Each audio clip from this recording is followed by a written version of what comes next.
Hello everyone, it's Aprilia and welcome back to my channel. India's Look is policy takes on maritime edge.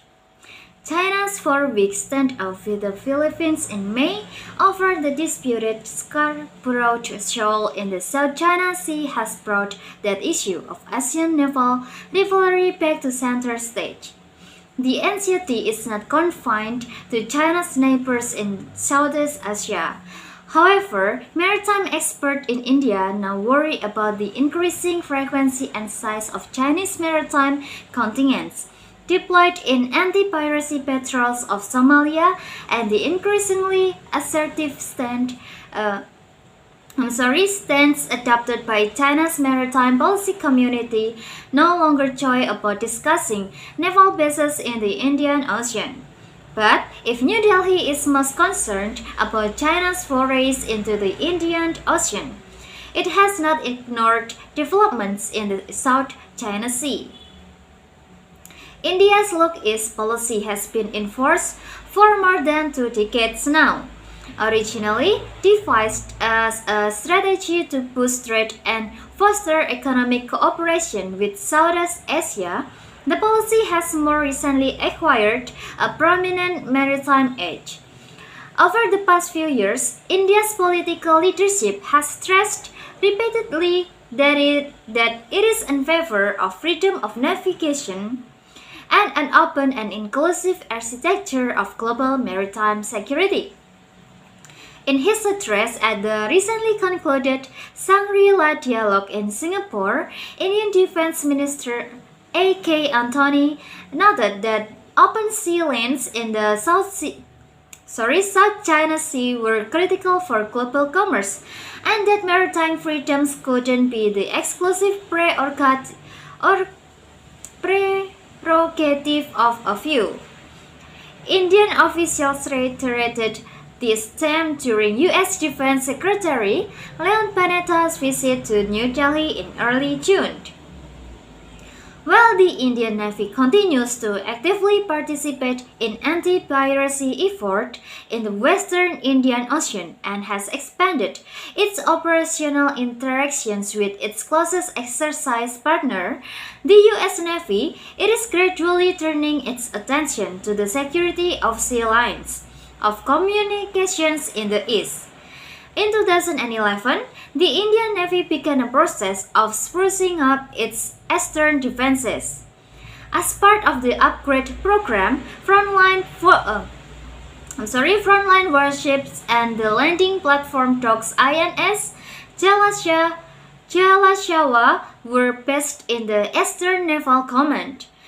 The Indian Navy now plans to base its new stealthy Sea Felix class frigates on the East Coast and is also considering deploying unmanned aerial vehicles and multi-mission maritime aircraft there as well.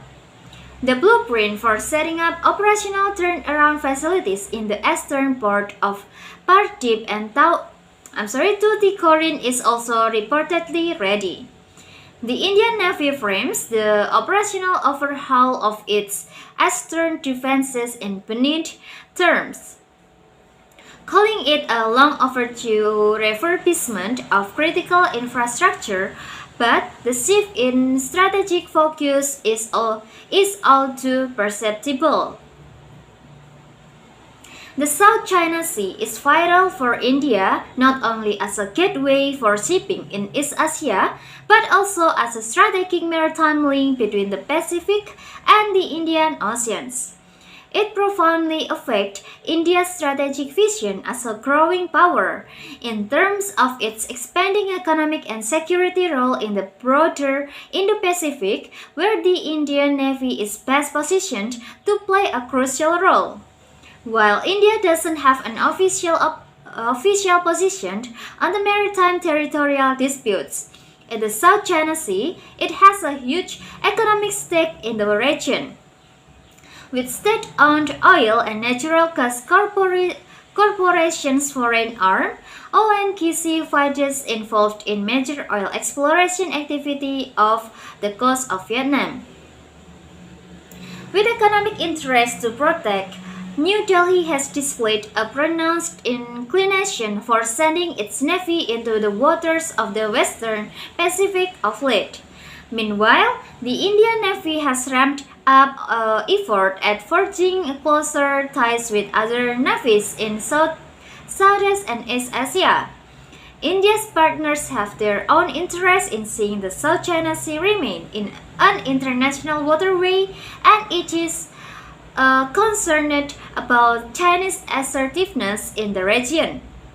Not surprisingly, participation in the Indian Navy's biennial Milan multinational exercise, conducted since 1992, has expanded significantly the latest installment. In February, 30 countries take part, including Australia, New Zealand, Malaysia, Singapore, and Philippines. Lists its growing maritime engagements with nations in the Western Pacific, many of which are traditional U.S. allies, be perceived as tacit alliance building against China.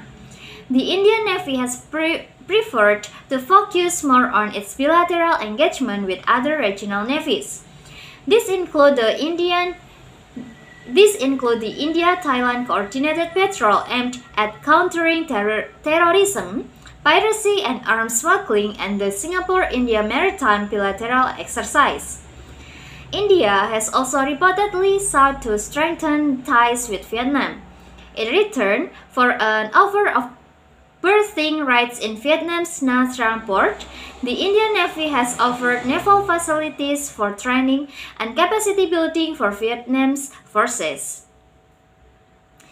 The Indian Navy's recent exercise with the Japanese Navy are the latest example of India's growing willingness to engage east in the maritime realm. On their way to the northwestern Pacific, Indian warships made port calls in Malaysia, Vietnam, Indonesia, and the Philippines, clearly underlining India's intention to remain robustly engaged with Southeast Asia. The stopover in Shanghai during the return leg of that tour highlights New Delhi's parallel emphasis on reassuring Beijing that India seeks equal engagement with all stakeholders in the South China Sea. Significantly, in May, when the Chinese training ship Zhenghe made a port call at Kochi on India's west coast, it received an exceptionally cordial welcome. Clearly, naval diplomacy has become an important tool in New Delhi's current outreach to the region. Okay, that's all for today. Thanks for watching. Don't forget to like, comment, and subscribe this channel. See you in the next video, and bye-bye!